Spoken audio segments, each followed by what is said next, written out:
آج کا دن میرے لیے بہت خاص تھا کیونکہ یہ میری شادی کا دن تھا۔ سرخ شرارہ پہنے پورے سج دھج کر تیار ہوئی۔ میں بہت خوبصورت دکھائی دے رہی تھی۔ سب نے دل کھول کر میری تعریف کی تھی۔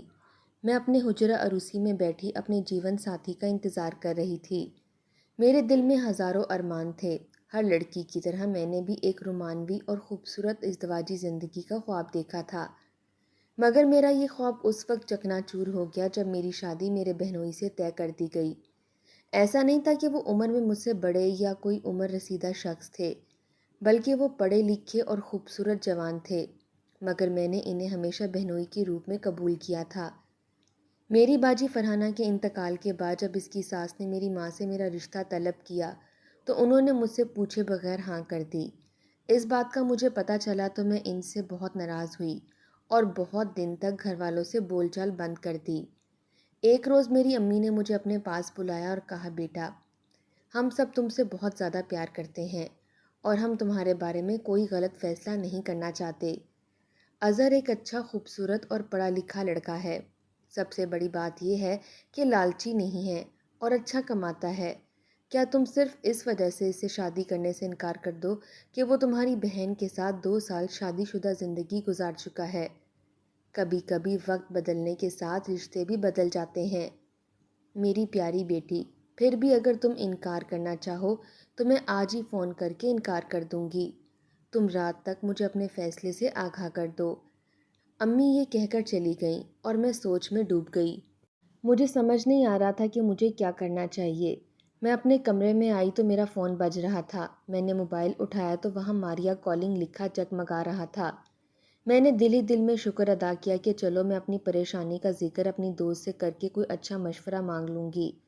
لیکن کال یس کرنے کے بعد میرے ہوش اڑ گئے جب ماریا نے مجھے روتے ہوئے بتایا کہ اس کے شوہر نے اسے گھر سے نکال دیا ہے اور ساتھ ہی اس کا قیمتی زیور بھی چھین لیا ہے۔ اب اس کے گھر والے اس کے لیے بہت پریشان تھے۔ وہ قانونی طور پر مسئلے کو حل کرنے کا سوچ رہے تھے۔ یہ تمام باتیں سن کر میں اپنی پریشانی بھول چکی تھی، الٹا ماریا کو تسلی دلاسے دینے لگی، جس نے ابھی 6 ماہ پہلے پسند کی شادی کی تھی اور اب اتنے کم وقت میں ایسا بھیانک نتیجہ دیکھ لیا تھا۔ اس کی پوری داستان سن کر مجھے اچھی طرح اندازہ ہو گیا تھا کہ دنیا بہت مطلب پرست اور فریبی ہے اور بڑوں کے فیصلے پر سر جھکا دینا ہی عقل مندی ہے، کیونکہ وہ اپنے تجربات کی روشنی میں بہترین فیصلہ کرتے ہیں۔ مجھے اپنی ماں کا فیصلہ 100% درست محسوس ہونے لگا اور میں اسی وقت اپنی امی کے پاس جا کر کھڑی ہو گئی اور انہیں کہا کہ امی، میں اظہر سے شادی کرنے کے لیے تیار ہوں۔ امی جو کچن میں کھانا بنا رہی تھیں، میرے منہ سے یہ الفاظ سن کر حیران اور خوش ہو گئیں۔ ساتھ ہی انہوں نے مجھے گلے لگا کر میری پیشانی چومی اور مجھے بہت سی دعاؤں سے نوازا۔ امی کو خوش دیکھ کر میرا دل بھی خوش ہو گیا۔ فرحانہ باجی کو ہمیشہ میں نے شادی کے بعد خوش اور سجے سورے دیکھا تھا، جس کی وجہ سے میرے دل میں کوئی خوف نہیں تھا۔ اپنی شادی کے بعد پہلی بار میں نے ان کے کمرے میں دلہن کے روپ میں قدم رکھا تو دیوار پر لگی اپنی بہن کی تصویر پر نظر پڑتے ہی میں اس کے قریب آئی اور بولی، میری پیاری بہن، تم اتنی جلدی اس دنیا سے منہ موڑ گئی ہو۔ مجھے تو ایسا محسوس ہوتا ہے جیسے تم اپنی ساری خوشیاں میری جھولی میں ڈالنے کے لیے ہی دنیا میں آئی تھی۔ یہ کہہ کر ایک پیار بھری نظر اس کی تصویر پر ڈالنے کے بعد میں حجلہ عروسی میں آ کر بیٹھ گئی۔ اب مجھے اظہر کا انتظار تھا۔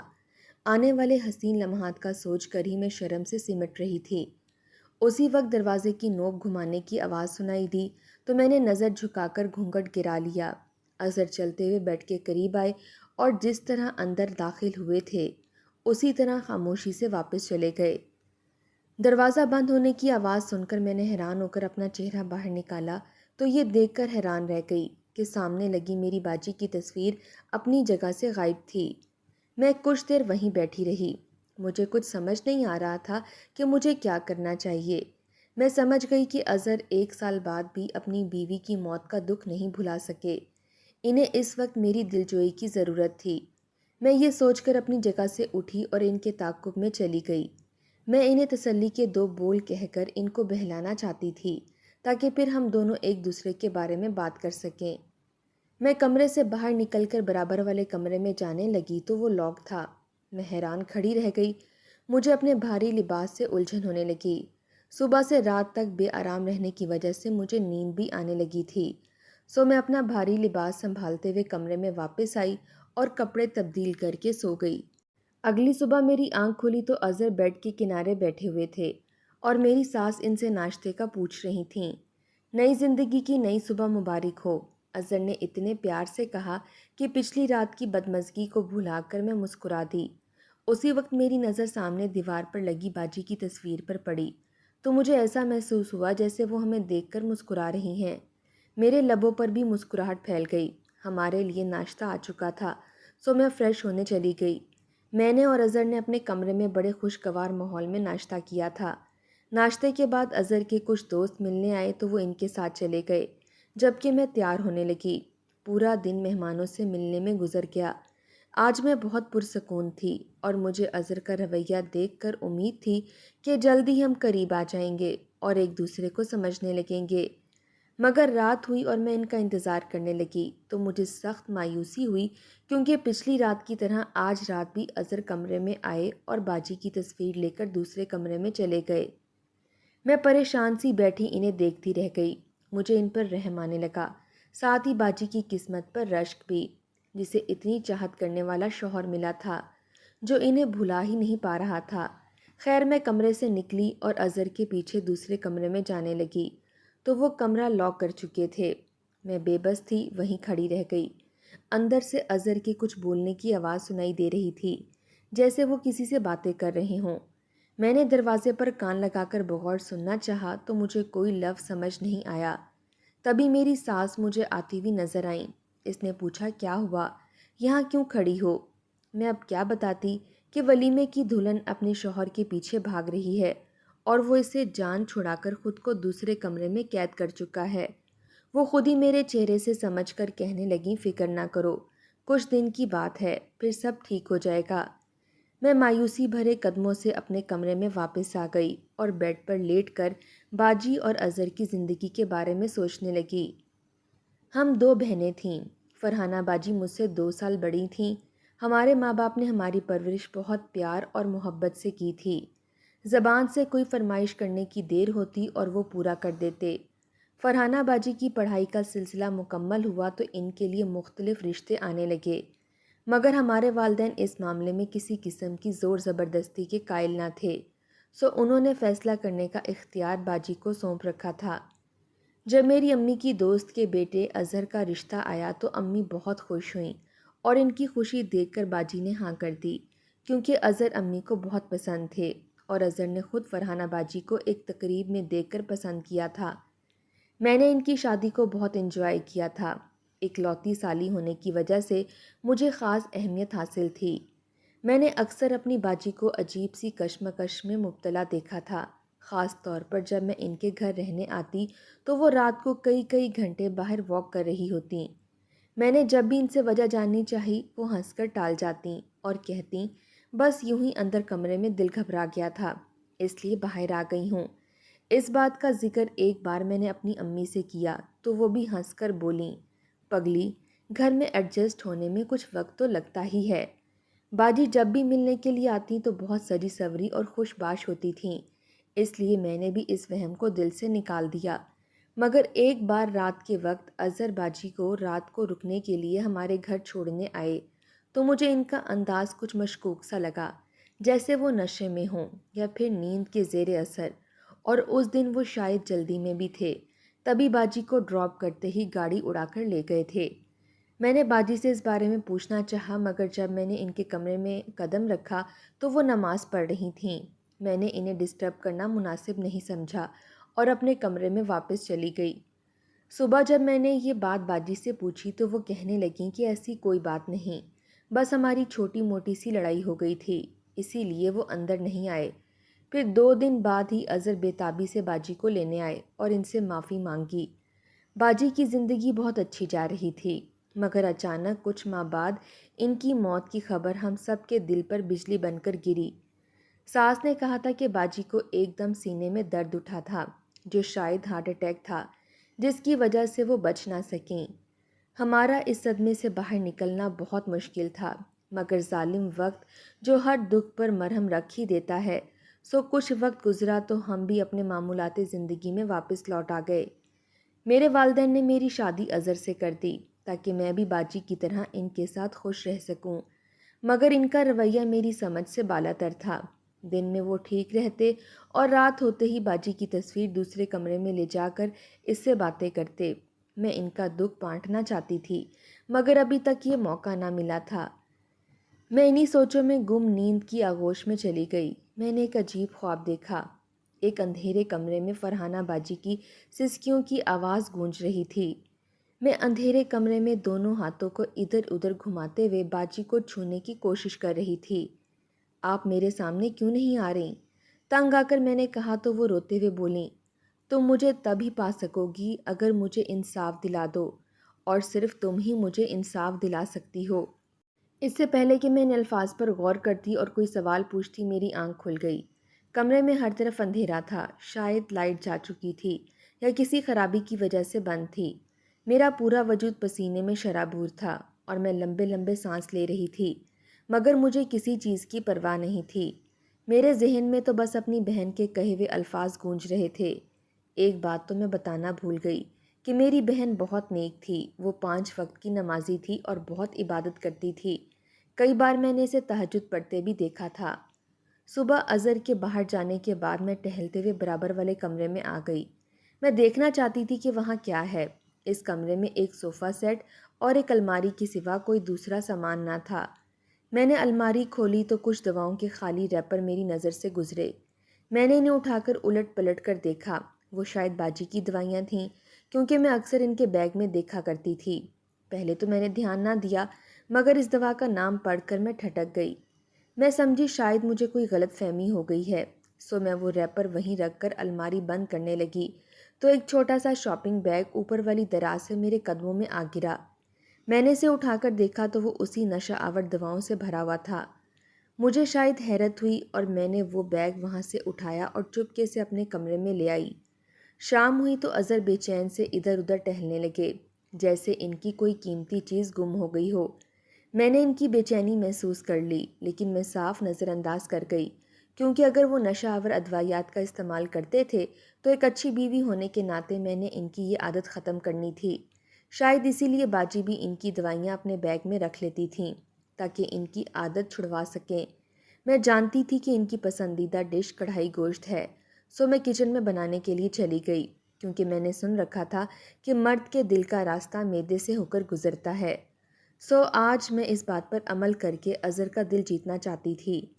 باجی بھی اظہر کا موڈ بہتر کرنے کے لیے ان کی پسندیدہ ڈشز ضرور بناتی تھیں۔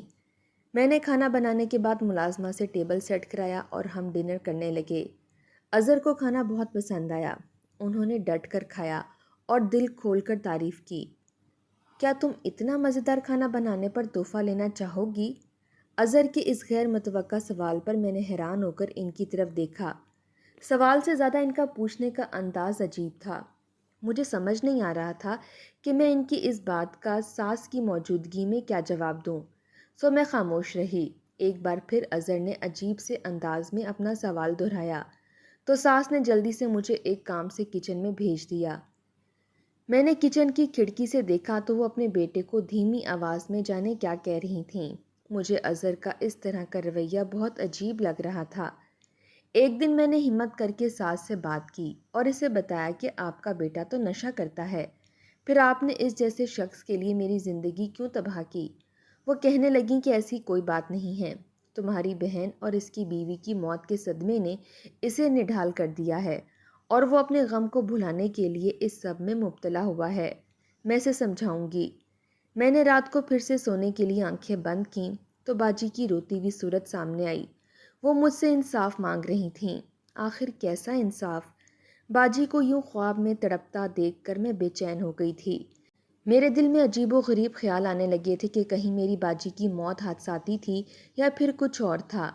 ساس نے بتایا تھا کہ جب باجی کو اٹیک ہوا تھا تو انہیں ہسپتال لے جایا گیا تھا۔ اس وقت نہ تو کچھ پوچھنے کا ہوش تھا اور نہ ہی کسی قسم کا شک تھا، مگر اب باجی کو یوں خواب میں دیکھنا ایک غیر معمولی بات تھی۔ میں نے اپنے کمرے کو چھان مارا کہ مجھے ہسپتال کی وہ رپورٹ مل جائے جس میں باجی کی موت ڈکلیئر کی گئی تھی، تاکہ مجھے وجہ تو پتہ چلے، مگر کمرے میں ایسا کوئی کاغذ نہیں ملا۔ صبح شوہر کے گھر سے باہر جاتے ہی اس کے کمرے کی صفائی کے بہانے سے وہاں بھی دیکھ لیا، مگر کچھ حاصل نہ ہوا۔ اب صرف ساس کا کمرہ رہ گیا تھا اور مجھے امید تھی کہ شاید یہاں سے کچھ مل جائے، اور ایسا ہی ہوا۔ الماری سے ایک ہسپتال کی رپورٹ ملی جس میں باجی کی موت کی وجہ دل کا دورہ ہی لکھی ہوئی تھی۔ اپنی آنکھوں سے پڑھ کر میرے دل کو قرار آ گیا اور تھوڑی سی شرمندگی بھی ہوئی کہ میں اپنے ہی گھر والوں پر شک کر رہی تھی۔ دن یوں ہی اظہر کے دھوپ چھاؤں والے رویے کے ساتھ گزرنے لگے۔ ایک رات میں نے دیکھا کہ جب وہ دوسرے کمرے کے اندر گیا تھا تو اس کے ہاتھ میں ایک نہیں 2 فریم تھے۔ ایک تو میں پہچان گئی تھی، وہ آپی کی تصویر والا فریم تھا، اور دوسرا شاید نیا بنوایا گیا تھا، مگر سسپینس کی بات تو یہ تھی کہ اس دوسرے فریم میں کس کی تصویر تھی۔ اگلی رات کو میں سونے کے لیے لیٹی تو میں نے جان بوجھ کر آنکھیں بند کر لیں اور پھر سونے کی اداکاری کرنے لگی۔ آج رات میں ضرور وہ بھید جان لینا چاہتی تھی جو مجھے اندر ہی اندر بے چین کر رہا تھا۔ میں نے محسوس کیا کہ حسب معمول اظہر کمرے میں آئے اور باجی کی تصویر ہاتھ میں لے کر کچھ دیر رک کر مجھے دیکھتے رہے، جب تک کہ ان کو یقین ہو گیا کہ میں سو چکی ہوں۔ اس کے بعد انہوں نے باہر کی طرف قدم بڑھا دیے۔ میں نے آنکھیں کھول کر ان کی پشت کو دیکھا اور جیسے ہی وہ دوسرے کمرے میں گئے میں بھی اٹھ کر بیٹھ گئی۔ وہ مجھے سوتا دیکھ کر کمرہ لاک کیے بغیر ہی دوسرے کمرے میں موجود تھے۔ کچھ دیر گزری تو میں دبے آواز قدموں سے اٹھی اور آہستہ آہستہ چلتے ہوئے برابر والے کمرے کے سامنے آ کر رکی۔ میں نے دروازے کی نوب آہستہ سے گھمائی تو دروازہ کھلتا چلا گیا۔ میں نے کمرے میں چھپکے سے جھانکا تو اظہر باجی کی تصویر پر جھکے باتیں کر رہے تھے۔ ان کی آنکھوں سے آنسو جاری تھے۔ ان کی آواز مجھے صاف سنائی دے رہی تھی، میری پیاری شہزادی، تم دوسری دنیا میں کتنا اکیلا پن محسوس کرتی ہوگی۔ میں تمہیں اداس نہیں دیکھ سکتا اور میں بہت جلد تمہاری تنہائی دور کرنے والا ہوں۔ تمہاری قبر کے برابر والی قبر پسند بھی کر چکا ہوں، بس تم تھوڑا انتظار کرو۔ یہ کہہ کر اظہر نے ایک دوسری تصویر اپنی گود سے اٹھا کر باجی کی تصویر کے ساتھ ملا کر رکھ دی۔ وہ دونوں تصاویر کو ساتھ ملا کر اور بھی نہ جانے کیا کچھ کہہ رہے تھے۔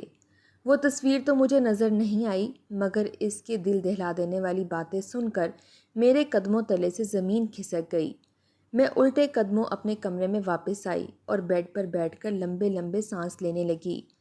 مجھے ایسا محسوس ہو رہا تھا گویا میں میلوں کا سفر پیدل طے کر کے آئی ہوں۔ میں بستر پر لیٹ کر سونے کی کوشش کرنے لگی۔ کیا وہ خودکشی کا سوچ رہے تھے؟ باجی کے پاس جانے کا سوچ رہے تھے؟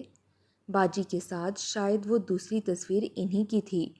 مجھے اظہر کو اس انتہا تک پہنچنے سے پہلے روکنا تھا۔ سوچتے سوچتے کافی دیر بعد میری آنکھ لگی تو باجی کی کرہاتی آواز نے پھر مجھے اپنی طرف متوجہ کر لیا۔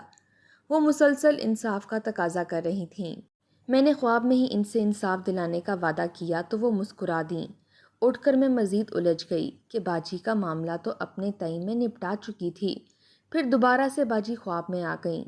اب میں نے ہر صورت اپنا وعدہ نبھانا تھا اور مجھے نہیں پتا تھا کہ یہ کیسے کرنا ہے۔ سو میں رات کے پچھلے پہر اٹھ کر حالات کا جائزہ لینے لگی۔ میں نے اٹھ کر دوسرے کمرے کی طرف جا کر مزید کچھ جاننا چاہا، مگر وہاں اندھیرے کا راج تھا۔ اظہر شاید لائٹ بند کر کے سو چکے تھے۔ اگلے دن میری آنکھ دیر سے کھلی۔ میں اٹھی اور الماری سے اپنے کپڑے نکالنے لگی تو وہاں سے نشاور ادویات والا بیگ غائب تھا۔ میں سر تھام کر رہ گئی۔ میرے ذہن میں ایک خیال آیا اور میں دوسرے کمرے میں گئی تاکہ الماری چیک کر سکوں، مگر الماری کی چابیاں غائب تھیں۔ یقیناً اظہر نے کارروائی دکھائی تھی اور اس نشے کے زیر اثر وہ باجی کے پاس جانے کے پلان بنا رہے تھے۔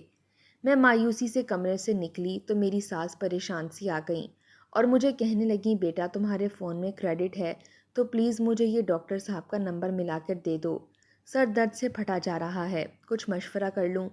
میں نے تابیداری سے سر ہلایا اور ان کے ہاتھ سے ان کا فون لے کر ان کا بتایا ہوا نمبر ملانے لگی۔ دوسری بیل پر کال یس کر لی گئی تھی۔ میں نے اپنا فون انہیں پکڑایا، مگر اس سے پہلے میرا ہاتھ ریکارڈنگ کے بٹن پر ٹچ ہو گیا، جو کہ غیر ارادی طور پر سراسر ایک اتفاق تھا۔ میری ساس موبائل لے کر دوسری جانب جا کر بات کرنے لگیں۔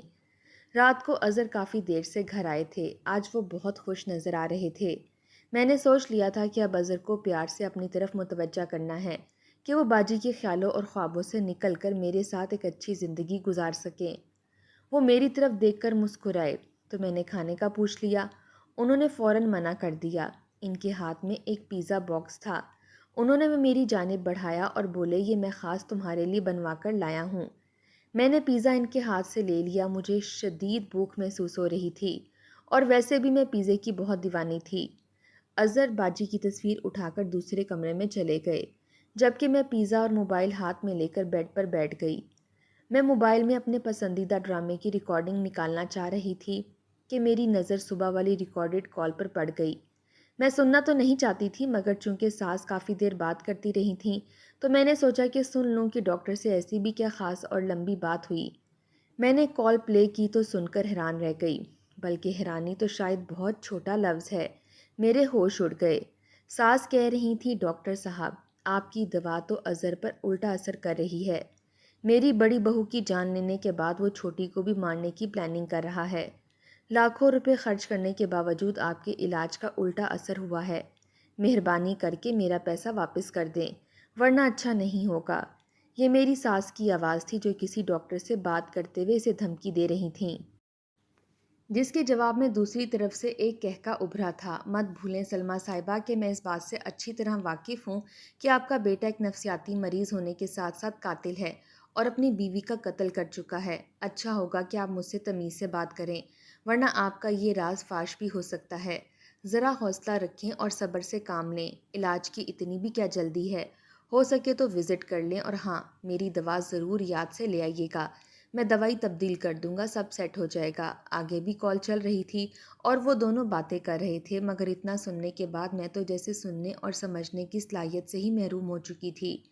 صدمے سے میرا برا حال تھا۔ اب مجھے معلوم ہوا کہ میری بہن خواب میں آ کر مجھ سے کس انصاف کا تقاضا کر رہی تھی۔ میں نے موبائل کو احتیاط سے تکیے کے نیچے رکھا اور دروازہ بند کرنے کے لیے اٹھی تو اظہر بے چین سے سامنے کھڑے تھے۔ تم سوئی نہیں ہو؟ اس نے اپنی گہری نظریں میرے چہرے پر جما کر کہا تو میں خود کو سنبھالتے ہوئے بولی، بس سونے لگی ہوں۔ اس نے پھر سوال کیا، کیا تم پیزا کھا چکی ہو؟ میں نے سر ہلایا اور بولی، ہاں، بہت مزیدار تھا۔ یہ سن کر اس کا چہرہ کھل گیا اور وہ واپس اپنے کمرے میں چلا گیا۔ میں نے اپنے کمرے کا دروازہ بند کیا اور ساتھ ہی میرا ضبط ختم ہو گیا اور میں پھوٹ پھوٹ کر رونے لگی۔ بہت دیر تک یوں ہی بے حال سی بیٹھے رہنے کے بعد میں نے اپنے اندر ہمت جمع کی، اٹھ کر تکیے کے نیچے سے اپنا موبائل نکالا اور اپنے والدین کو فون کر کے ساری بات انہیں بتائی۔ ان کے لیے بھی ان ساری باتوں پر یقین کرنا بہت مشکل تھا۔ میرے بابا نے مجھے تسلی دی اور پولیس کو کال کرنے کا کہا، کیونکہ اس وقت میری اپنی جان بھی خطرے میں تھی۔ میں نے فون بند کر کے اپنے آنسو صاف کیے اور پولیس کو کال کر دی اور پوری بات بتانے کے بعد ایڈریس بھی سمجھا دیا۔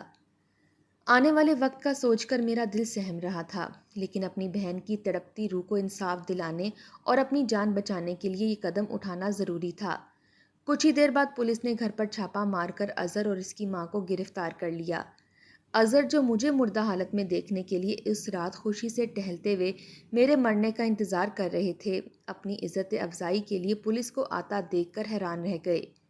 میں نے اپنی ساس کی کال ریکارڈنگ اور زہر ملا پیزا پولیس کے حوالے کر دیا، جس کے ذریعے اظہر اور اس کے سہولت کاروں کو کیفر کردار تک پہنچانے میں بہت مدد ملی۔